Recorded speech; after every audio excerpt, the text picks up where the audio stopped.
Max Verstappen has said that he feels miles off after another disappointing weekend for the Netherlands driver and current World Drivers' Champion. A DNF again, the second retirement in 3 races for Max Verstappen, and it's just gone from bad to worse for him. Currently sitting in 6th in the Drivers' Championship, and of that top 6, we expect those top 6 to be there. I don't think any of us expected Max Verstappen to be in this position at the bottom of that pack after 3 races, especially considering he's put in 3 fairly decent performances, 2 second places which have slipped away from him, but it's a grand slam for Charles Leclerc. Everybody else picking up points and consistent podiums. George Russell, Sergio Perez, those drivers in and amongst it with Max Verstappen picking up consistent points, and it's 46 points now, the gap between Max Verstappen and Charles Leclerc, despite winning the only race he's been able to finish. So the Red Bull with the worst reliability of any car on the grid, only finishing 3 of the 6 drives that they've been able to put together in 2022. And Red Bull need to overcome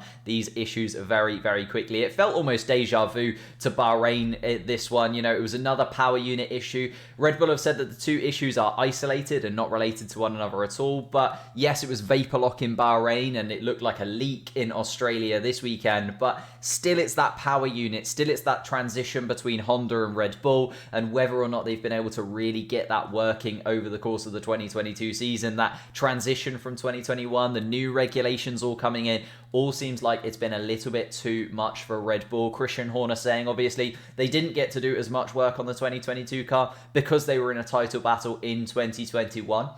In comparison to Ferrari, but still the points deficit is massive, and Ferrari now finding themselves so much further ahead than everybody else in the Constructors' Championship as well, despite Carlos Sainz not finishing this race. And actually it was Mercedes that made a little bit of a step forward, with Red Bull taking a step back. So Mercedes were closer to Red Bull than Red Bull were to Ferrari over the course of this weekend and in terms of race pace on Sunday in Australia. And I think the thing is, with Red Bull at the moment, they've clearly got the pace, they've clearly got an understanding, and yes, this track did lend itself to Ferrari a little bit more. It was a slower speed track. We know that Ferrari have the better car through slower speed corners, whereas Red Bull have seen themselves more of a straight line speed dominant car this season, the way that they've built up this Red Bull for the 2022 season. But Max Verstappen now finds himself so far behind, and Charles Leclerc even said it was a very good surprise that Red Bull weren't as close to the Ferrari as he was expecting. I think Charles Leclerc was expecting another battle with Max Verstappen.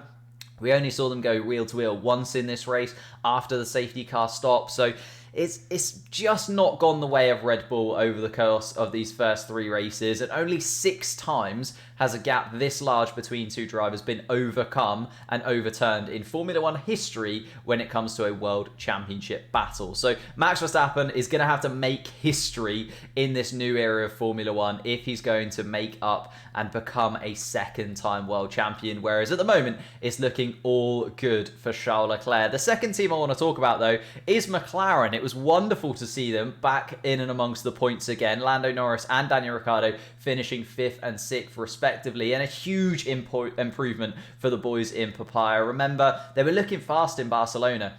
We only have to go back a few weeks where McLaren were looking like they might be one of the fastest cars on the grid, and then those braking issues crept in, those reliability issues, those aero issues broke in Bahrain, in Saudi Arabia, and it just sort of felt like it was going to fall apart a little bit for the McLaren team, but they've bounced back. Lando Norris with an incredible qualifying performance gets himself a P4 on the Saturday, followed up by a really strong race too. Daniel Ricciardo with a really strong race on home soil, and both of them just look more comfortable in the team, more comfortable with the car, and they look better prepared for the season now that they've had that week between Saudi Arabia and Australia. I think the main thing to look at here is it's actually the temperature differences. If we look at Barcelona and Australia, they're actually similar in comparison to the temperatures that the car was working at, and especially because the brakes have been overheating. I think Bahrain and Saudi Arabia, just the incredible heat that these cars have to go through when at those 2 tracks, That's been the real problem for McLaren. And obviously coming into Imola next week, it's going to be even cooler still. I think we could see something special from McLaren coming into Imola,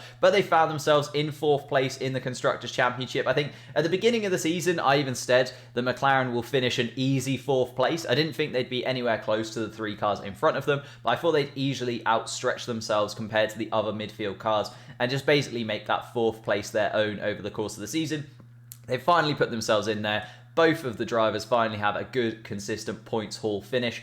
And now we're looking to improve. I think, Alpine are the only team that really look like they might tease McLaren for that 4th place finish. And they're definitely a team that would like to steal 4th place off McLaren, just behind them there, as you can see in that photo. And it was the weekend that Alonso in particular, it just felt like it was something that, he could have done something so special over the course of this weekend. Ocon had a really solid weekend, another consistent points finish for Ocon. Like, you expect that from him now. I think Ocon is one of the best midfield drivers that there is on the grid, but Alonso just had that je ne sais quoi about him this weekend. You really couldn't put your finger on it, but Alonso with almost a pole position lap, that hydraulic issue going into turn 11, costing him dearly on the Saturday, and it looked like it was going to be a phenomenal drive from Alonso. And then it just kind of came unstuck from there. Had to start the race in 10th place, went for a completely different strategy, went for a really long stint on the harder compound tyre. The safety car came in at a little bit of an awkward time for him when he was making up a little bit of ground.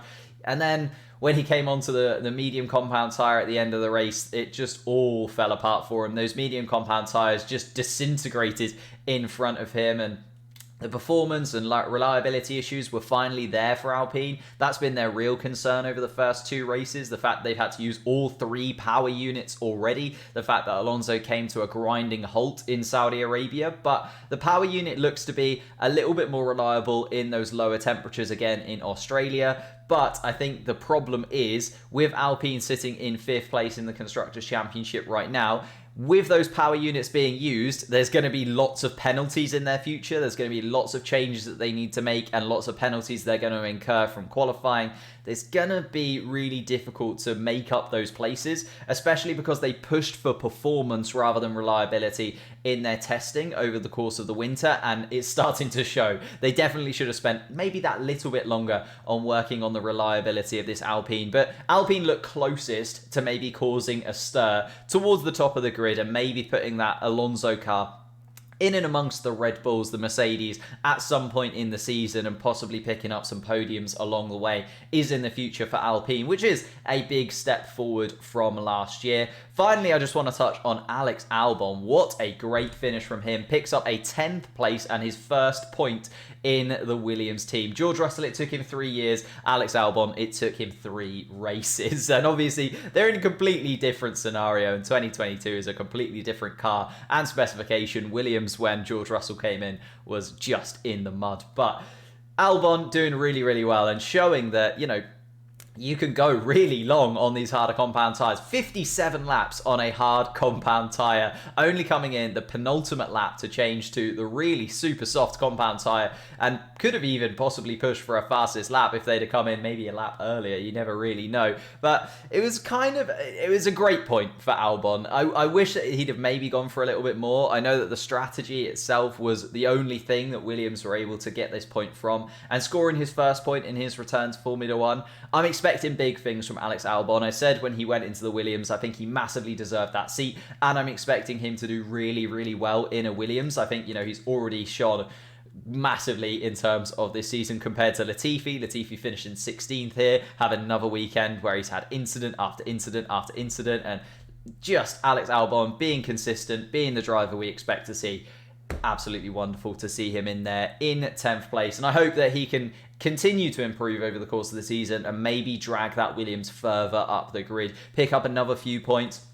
In terms of the constructors, they're going to be a little way off AlphaTauri. I don't think they're ever going to beat that 8th place, but they could definitely keep themselves in the hunt and in front of Aston Martin for 9th place over the course of the season. But overall, the racing this weekend was absolutely sensational. A much better Australian Grand Prix compared to the ones we saw pre-2019, and it's just so nice to see Australia back on the calendar again. Obviously, we were there in 2019, we were ready to race, and then suddenly it got all taken away from us, and we had to spend months waiting for Formula One to return. Formula One is fully in force for 2022. 3 races down, Charles Leclerc looking incredibly good. But what was your favourite moment from the Australian Grand Prix weekend? Was it Alonso? Was it Albon picking up his first point? George Russell with his first podium? Let me know in the comments down below. Thank you guys so much for watching. Leave a like, subscribe if you're new to the channel, and I'll see you next time.